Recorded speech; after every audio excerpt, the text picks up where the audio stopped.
Mahilig ba kayong makipag-date sa mga Japanese? O yung mga Pilipina dyan na laging nakikipag-date or nakikipag-date sa mga dating apps or mga nakikilalang Hapon, personal man or online guys. Mag-ingat po kayo. Baka sa halip na kayo ang mabiktima or kayo ang mambiktima, baka kayo ay makulong pa. Ayan guys. So, isang teacher ito sa may Tokyo Metropolitan. Ang inireklamo ng isang Japanese na nakilala niya sa matching apps or dating apps dito sa Japan. So, alam niyo naman dito sa Japan, marami pong mga dating apps, matching apps, and syempre, marami ding nakikipag-date sa mga mise-mise. Ayan guys. Mag-iingat po kayo dahil baka po kayo ay maireklamo. Kung hindi man kayo mabiktima ay maireklamo kayo sa pulis guys. Ayan. Ingat-ingat tayo sa pangingikil sa mga Hapon. Ayan guys. Yan nga si Narumi Ohira. 30 years old. Isang high school teacher sa Tokyo Metropolitan. At inaresto siya dahil umano sa panghihingi niya ng nagkakahalagang 700 mang yen sa isang Japanese na kakilala niya or nakilala niya sa matching apps. Ayan guys. Nung una or lagi silang regular na nakikita ng Hapon. Ayan guys. Pero lately ay gumawa siya ng peking dahilan or ng peking dokumento na nagsasaad na kunyari mayroon siyang kaso na hinaharap na kailangan niya magbayad ng 7 million yen. Pero ito pala ay fake. Nako. Kaya kayo guys, mag-ingat po kayo. Baka kayo'y gumagawa ng ganito sa mga Japanese. Matatalino na po ngayon ng Japanese. Baka kayo ay idemanda or ireklamo na kayo nangihingi ng pera. Lalo na't may ebidensya. Nako guys, ayan, ingat-ingat na lang po at baka kayo'y makulong sa halip na kayo'y magkaroon ng pera. Alam kong maraming mga Pilipina ang gumagawa ng ganito na nanghihingi ng mga pera sa Hapon. At kung ano-anong dahilan, kunwari namatay ang nanay, ang tatay, nakailang beses nang namatay. Ang lolo't lola, laging gano'n, nagdadahilan.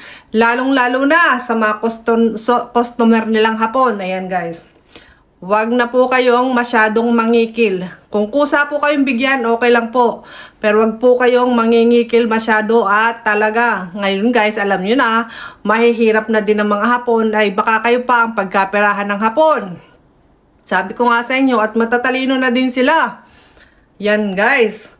So, hindi niya inamin yung charge. Sabi ng balik tayo dito sa kay teacher. Hindi niya inamin yung charge na pangingikil o panghingi ng pera doon sa kanyang jowang Hapon. Pero, hindi natin alam. Kasi sabi niya, wala siyang ginagawang ganon. Ayan guys. So yan, isang paalala lang ito sa ating mga kababayan Pilipina. Alam ko po na dumidiskarte din kayo paminsan-minsan, lalo na't yung may mga kagandahan na may mga jowa or may nakikilalang Hapon. Alam ko po na mabait ang Hapon pagdating sa pera. Pero pagka minsan po ay ang natagpuan nyo ay loko-loko ay baka kayo pa ang maidemanda. Kung hindi man kayo ang mahinga ng pera, ay kayo naman ang maidemanda or maipapulis guys.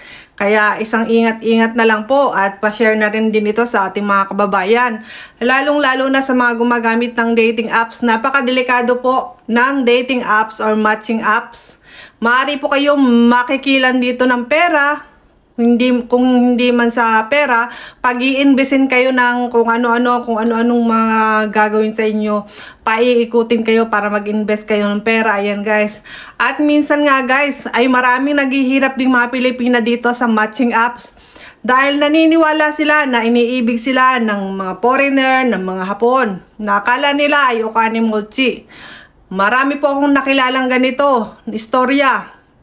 Na nababalitaan ko na lang na naghirap, na nagkanda utang-utang na nang dahil sa matching apps, nang dahil na nakilala nila na hinihingan sila ng hinihinga ng pera.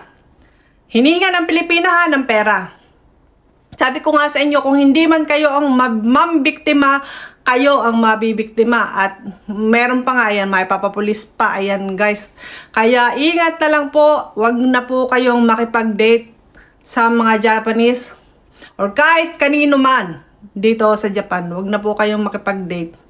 Delikado po guys. Baka kayo'y ma-scam at kayo'y talagang makulong. So yan lang po ang ating latest. Wala po ngayong latest na ayuda at nasa transition pa po si Ishiba-san kung bababa ba siya ng pwesto or maghahalala ng pagkakaroon ng bagong Prime Minister. At guys, yung ayuda, wala pa ayuda.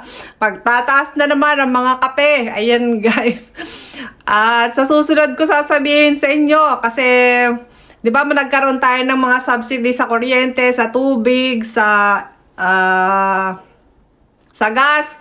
Matatapos ng August, di ba? Isang buwan na lang at baka hindi natin alam kung may susunod na good news, guys. Ayan. So, yan lang muna ang marites ko sa inyo. Mag-iingat na lang kayo, guys, sa inyong mga nakikilalang tao. Saan man sa mundo, sa Japan man kayo. Basta po, wag na po kayong makipag-dating apps. Ayan guys, kahit man sa Facebook, kahit man sa TikTok, kahit man saan guys.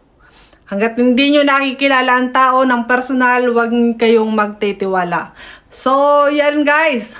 Thank you so much for watching. Sabi ko nga sa inyo, kung walang marites, malilate kayo sa latest. Thank you so much.